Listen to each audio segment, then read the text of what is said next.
우리 다 같이 사도신경으로 우리의 신앙을 고백하겠습니다.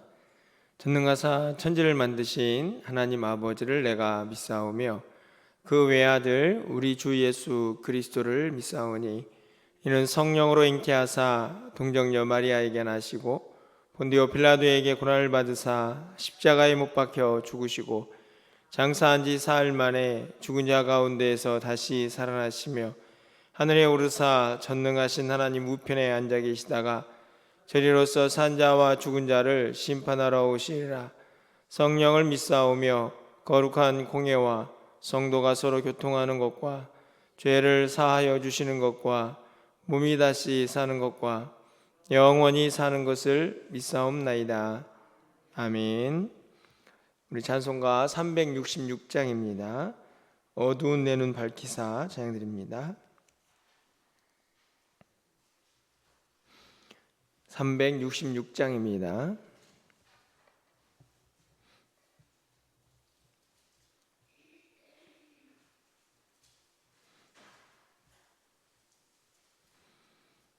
어두운 내 눈 밝히사 진리를 보게 하소서.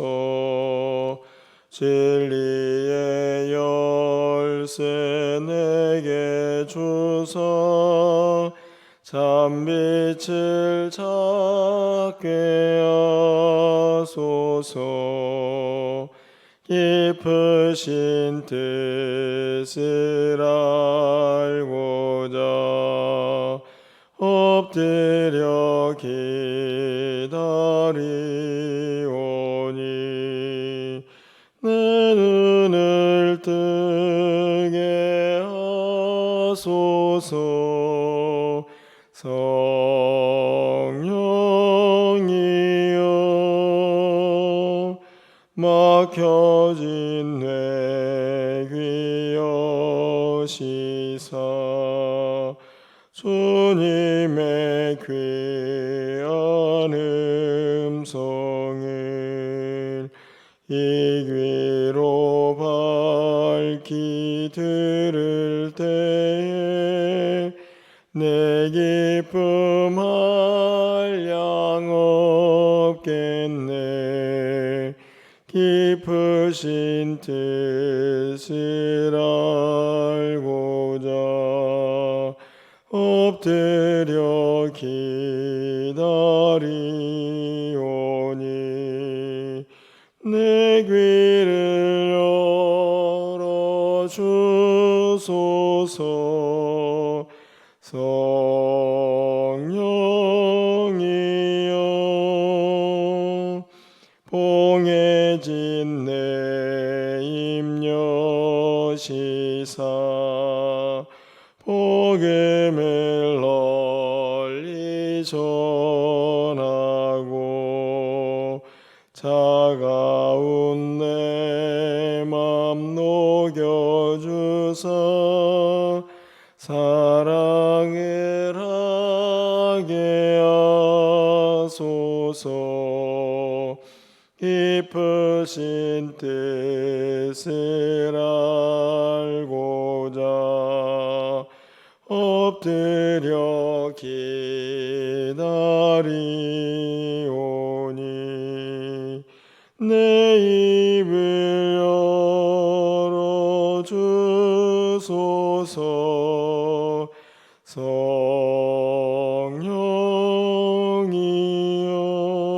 성령이여. 아멘. 하나님 말씀 보겠습니다. 역대상 14장 8절에서 17절까지 말씀입니다. 구약성경 632쪽에 있습니다. 역대상 14장 8절에서 17절까지 말씀을 한 절씩 교독하고 17절은 함께 읽겠습니다. 다윗이 기름 부음을 받아 온 이스라엘의 왕이 되었다함을 블레셋 사람들이 듣고 모든 블레셋 사람들이 다윗을 찾으러 올라오매 다윗이 듣고 대항하러 나갔으나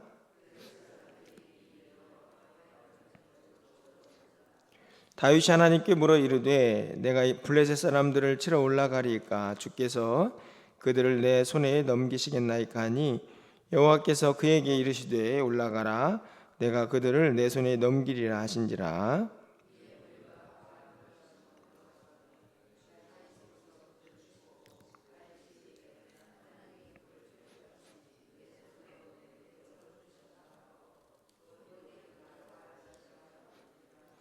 블레셋 사람이 그들의 우상을 그곳에 버렸으므로 다윗이 명령하여 불에 사르니라. 다윗이 또 하나님께 묻자온데 하나님이 이르시되 마주 올라가지 말고 그들 뒤로 돌아 뽕나무 숲을 맞은 편에서 그들을 기습하되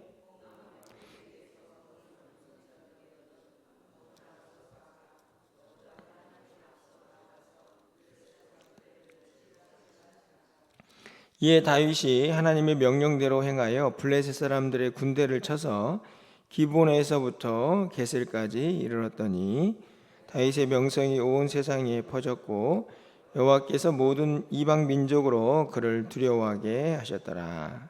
아멘.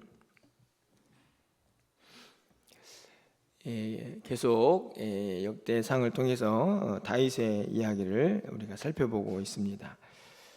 어제는 다윗 왕이 기럇 여아림에 방치되어 있던 언약궤를 하나님의 궤를 성으로 옮기는 그런 과정의 이야기를 살펴보았는데요. 오늘은 블레셋과의 두 번의 전쟁을 이제 기록을 해놓고 있습니다. 실제적으로 역대상은 사실은 사무엘 하에 있는 이 말씀과 중복되는 부분이 있는데 당연히 역대기 저자가 사무엘에 있는 말씀을 인용했기 때문이라고 생각이 듭니다. 그런데 순서를 좀 보면 사실은 조금 이 사무엘 하의 말씀과 순서가 조금 다르게 기록이 되어 있는데요. 그 이유가 뭐 정확하게 어떤 의미가 있는지 쉽게 설명은 되지 않지만 제가 생각하기에 이 분명한 차이는 한 가지가 보인다라고 생각이 듭니다. 그것은 다른 것이 아니고 앞에서 보았던 이 언약궤를 이제 옮기는 과정에서는 다윗이 이 하나님께 물었다라는 표현이 없고 그냥 자기의 생각대로 말씀과는 좀 거리가 멀게 세 수레의 언약궤를 옮기고 있다면 오늘 이 블레셋과의 두 번의 전쟁에서는 하나님께 물었다라는 표현이 반복이 되고 있다 하는 것이죠.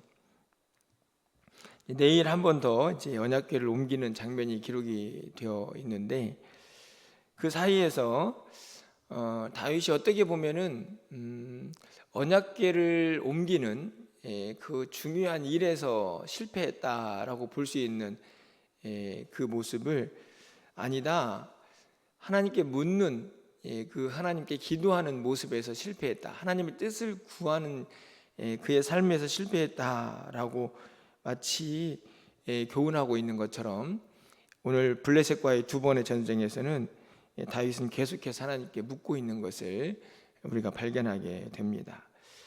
어떻든지 간에 오늘 블레셋과의 두 번의 전쟁에서 우리는 분명하게 우리가 이 땅을 어떻게 살아가야 할까를 다시 한번 깨닫게 되는데요. 오늘 본문에 있는 말씀에서 첫 번째 블레셋과의 전쟁을 좀 봅니다. 10절 말씀에 보면 다윗이 하나님께 물어 이르되 내가 블레셋 사람들을 치러 올라가리까 이렇게 하나님께 묻고 있죠. 오늘 이 다윗이 하나님께 묻고 있는 이 장면이 그렇게 쉽지 않을 것이다 라고 추측할 수 있는 내용은 바로 9절 때문인데 상황이 매우 긴박해 있음을 우리가 알 수 있습니다. 9절 말씀을 보면 블레셋 사람들이 이미 이르러 르바임 골짜기로 쳐들어온지라 여기 보면 이미 이르러가 되어 있죠. 그러니까 블레셋이 쳐들어온다. 그들이 전쟁 준비를 하고 있다. 뭐 이런 대기 명령이 아니고 이미 군사를 일으켜 가지고 르바임 골짜기에 쳐들어와 있는 상태라는 것을 우리가 알 수 있습니다. 사실은 이제 매우 긴박한 상황인데 여러분 같으면 어떻게 하시겠습니까? 야, 대적들이고 당연히 하나님께서 그 대적들을 물리치라고 하실 거야 라고 생각을 한다면 그냥 블레셋과 전쟁을 하면 되지 않겠습니까? 그런데 다윗은 그 긴박한 상황에서도 먼저 하나님께 묻는 것을 놓치지 않고 있다 하는 것을 알 수 있습니다. 하나님께 물어 이르되 내가 블레셋 사람들을 치러 올라가겠습니까? 올라가도 되겠습니까? 이렇게 묻고 있는 거죠. 그랬더니 하나님께서 바로 답을 하십니다. 올라가라, 내 손에 넘기겠다, 이렇게 말씀을 합니다. 그랬더니 다윗이 어떻게 하나요? 말씀대로 하죠. 그래서 11절 말씀 보면 다윗이 올라가서 그들과 전쟁을 해서 큰 승리를 거두었다 하는 내용이 기록이 되어 있습니다. 사실은 이 첫 번째 전쟁에서 좀 생각해 보면 어떻게 보면은 당연히 마땅히 해야 될 일이다 라는 생각이 들기도 하는데요. 그런데 이 단순하고 평범한, 예를 들면 기도해서 하나님이 응답하셨고 올라가라고 해서 응답한 대로 순종해서 승리를 거뒀다, 이렇게 단순하게 정리가 되는 이 내용이 바로 이어지는 블레셋의 두 번째 침범에서 우리는 조금 더 다윗의 어떤 믿음을 또 볼 수 있는, 확인할 수 있는 그런 내용이 아닌가 생각이 듭니다. 성경은 바로 이어서 블레셋이 또 쳐들어왔다는 것을 기록을 하는데요. 이번에는 다윗이 어떻게 했을까요? 여러분, 14절 말씀을 보면 다윗이 또 하나님께 묻자온데 이렇게 되어 있죠. 다윗이 하나님께 또 물었습니다. 사실은 되게 단순해 보이지만 지금 다윗은 그 상황에서 또 하나님께 묻는다, 이렇게 기록을 합니다. 이 앞에 부분에서 이미 하나님께 기도를 해가지고 대승을 거두지 않았습니까? 그러면 또 블레셋이 쳐들어왔으니 어떤 기억이 났을까요? 야, 지난번에 기도했더니 하나님께서 올라가라 그래가지고 대승을 거뒀으니 뭐 이번에도 그냥 올라가면 되겠지라고 생각해서 그렇게 전쟁을 할 수도 있었을 것입니다. 하지만 다윗은 어떻게 합니까? 또 묻죠. 사실은 저는 이 또 묻는다라는 말에 큰 은혜가 되고 도전이 되는데요. 그 이유는 하나님께서는 이번에는 완전히 다른 방법을 제시하고 계시기 때문입니다. 14절 말씀을 또 보시면요, 다윗이 하나님께 또 묻자온데 하나님이 이르시되 마주 올라가지 말고 그들 뒤로 돌아 뽕나무 숲을 맞은편에서 그들을 기습하되, 이렇게 되어 있습니다. 첫 번째 방법은 전면전 같은 전쟁이거든요. 그냥 올라가라, 가서 싸워라, 이렇게 되어 있는데 어찌된 일인지 두 번째 전쟁에서는 하나님께서 이제 올라가지 말고 기습 매복 작전을 명령을 이제 하십니다. 어떻게 했을까요? 다윗이 어떻게 했을 것 같습니까? 하나님께서 조금 더 구체적으로 이제 말씀을 하고 있는데 15절에 보니까 뽕나무 꼭대기에서 걸음 걷는 소리가 들리거든 그때 나가서 싸워라. 너보다 하나님이 앞서 나가서 블레셋 군대를 치리라, 이렇게 말씀을 하십니다. 전혀 다른 전쟁의 방식을 두 번째에서는 설명을 이제 하고 계시는데요. 어떻게 했을까요? 당연히 16절 말씀을 보면 다윗이 하나님의 명령대로 행하게 됩니다. 사실은 이 모습이 굉장히 귀하게 또 아름답게 보여지는 이유는 하나님께서 다윗에게 명령하시는 대로 다윗이 그대로 실천하고 있다 하는 것이죠. 사실은 또 묻는 것, 쉽게 말하면 어떤 상황에서든지 자신의 경험이나 형편, 이것들을 생각하지 않고 하나님께 또 묻고 또 묻고, 모든 상황 속에서 하나님께 묻고 뜻을 구하는 것, 그것도 매우 중요한 일인데 다윗은 그 일을 지금 행하고 있습니다. 자신의 경험이나 첫 번째 전쟁에서 정면전을 했으니 지금 이 전쟁도 그냥 올라가면 되겠지라고 생각하지 않고 하나님의 뜻을 묻는 다윗의 모습을 보게 되는데요. 다윗이 뜻을 물었다라는 이 말씀도 너무나 귀하지만, 저는 또 한 가지는 그대로 순종하는 것도 참 귀하다라는 생각이 듭니다. 왜 그런가 하면 사실 우리가 하나님께 어떤 기도를 하고 뜻을 묻지만 하나님께서 우리에게 어떤 감동을 주시고 또 하나님의 뜻을 보여주실 때도 있지만요, 그래서 응답을 받은 것 아닙니까? 그럼에도 불구하고 우리가 그 뜻대로 살지 못할 때가 참 많이 있습니다. 하나님의 뜻이 너무나 선명하고 분명한데 우리의 어떤 게으름이나 연약함, 우리의 고집들 때문에 하나님의 뜻과는 거리가 멀게 살아갈 때가 있다 하는 것이죠. 여러분 어떠신가요? 저는 오늘 이 어떻게 보면은 굉장히 반복적으로 되고 있는 것 같은 이 두 번의 전쟁에서 우리는 아주 선명한 하나님의 사람들의 삶의 방식을 배우게 됩니다. 두 가지죠. 하나는 모든 순간에서 내 경험이나 지식이 아닌 하나님의 뜻을 묻고 있느냐 하는 것이고요. 두 번째로는 하나님께서 말씀하실 때에 그것이 내 생각과는 좀 다를지라도 그 말씀대로 순종할 수 있는 준비가 되어 있느냐라고 묻고 있는 것입니다. 묻는 것도 중요하지만 하나님의 뜻을 알았을 때에는 내 생각과 조금 다르고 내가 할 수 없는 일이다라고 생각이 들지라도 하나님의 뜻이라면 그 일을 명령대로 순종하는 그 믿음이 필요하다 하는 말씀입니다. 결국 다윗은 두 번의 블레셋 전쟁에서 매번 묻고 하나님의 뜻을 알고 그 뜻대로 순종하는 매우 단순한 신앙의 공식들을 적용하면서 승리를 맛보게 되죠. 여러분 17절 말씀을 보면 다윗의 명성이 온 세상에 퍼졌고 여호와께서 모든 이방 민족으로 그를 두려워하게 하셨더라, 이렇게 되어 있습니다.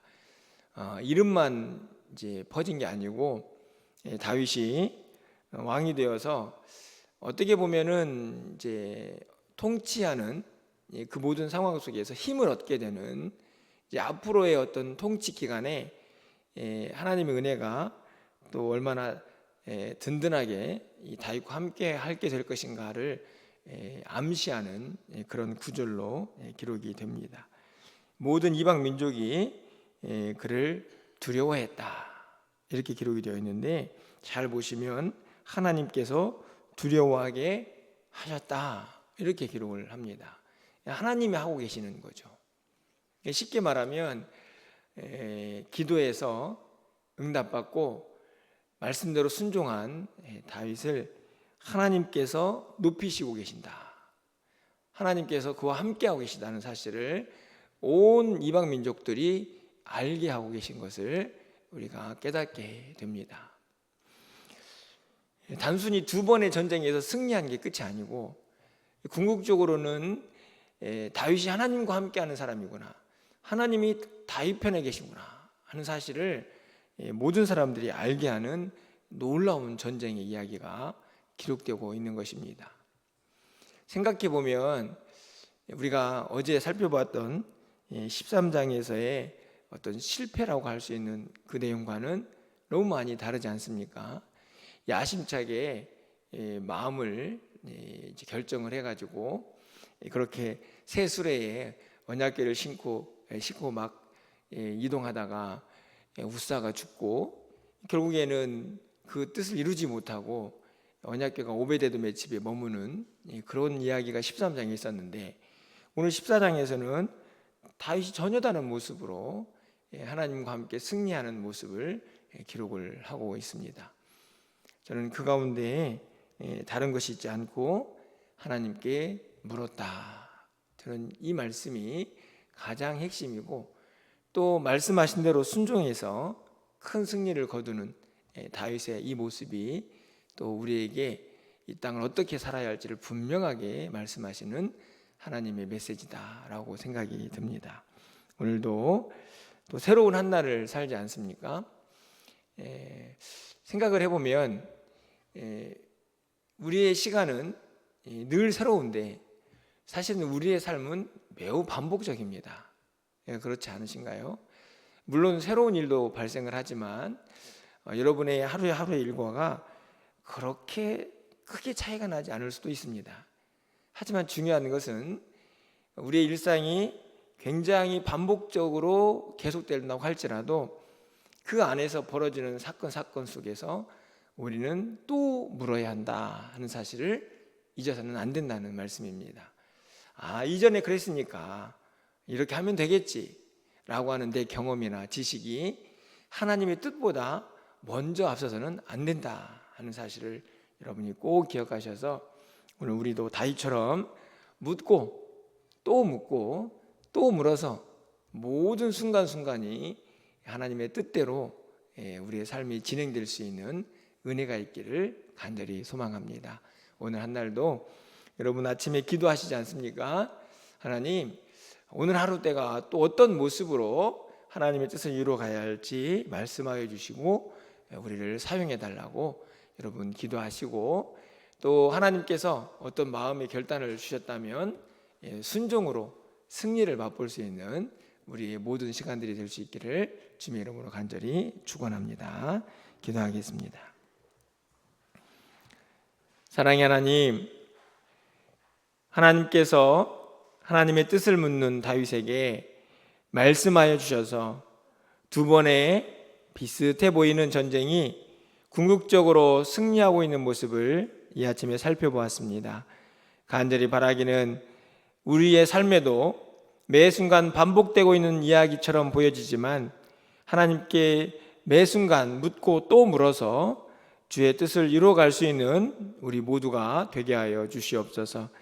우리의 삶의 지식과 경험과 내 고집들이 하나님의 뜻보다 앞서지 않도록 하나님께서 우리를 주장하여 주시옵소서. 하나님께 묻고 하나님의 뜻을 구하면서 응답받아 순종하여서 승리하며 살아갈 수 있는 우리의 삶이 되게 하여 주시옵소서. 오늘도 기도하오니 하늘문을 활짝 열어주시고 사랑하는 성도들의 기도를 들어 응답하여 주시사 하나님의 뜻을 밝히 깨달아 알고 그 하나님의 뜻을 온전히 이루어가는 오늘 하루가 되게 하여 주시옵소서. 연약한 자들에게 새 힘을 더하여 주시고 오늘도 주님과 동행하면서 모든 사람들에게 하나님이 내 편인 것을, 하나님 우리와 함께하고 계신 것을 드러내는, 선포하는 하루가 될 수 있도록 인도하여 주시옵소서. 간절히 바라기는 저희들이 6월 한 달 교회를 생각하는 마음으로 함께 기도하고 있습니다. 특별히 길을 잃고 방황하는 또 사랑하는 성도들이 있다면 주께로 돌아오게 하여 주시고, 또 택한 백성들이 주님께로 더 많이 돌아오는 은혜의 한 달이 되게 하여 주시옵소서. 오늘도 기도하오니 하나님께서 하늘문을 활짝 열어주시고 우리의 기도 가운데 함께 해주시기를 간절히 소망하옵고 예수 그리스도의 이름으로 기도합나이다. 아멘.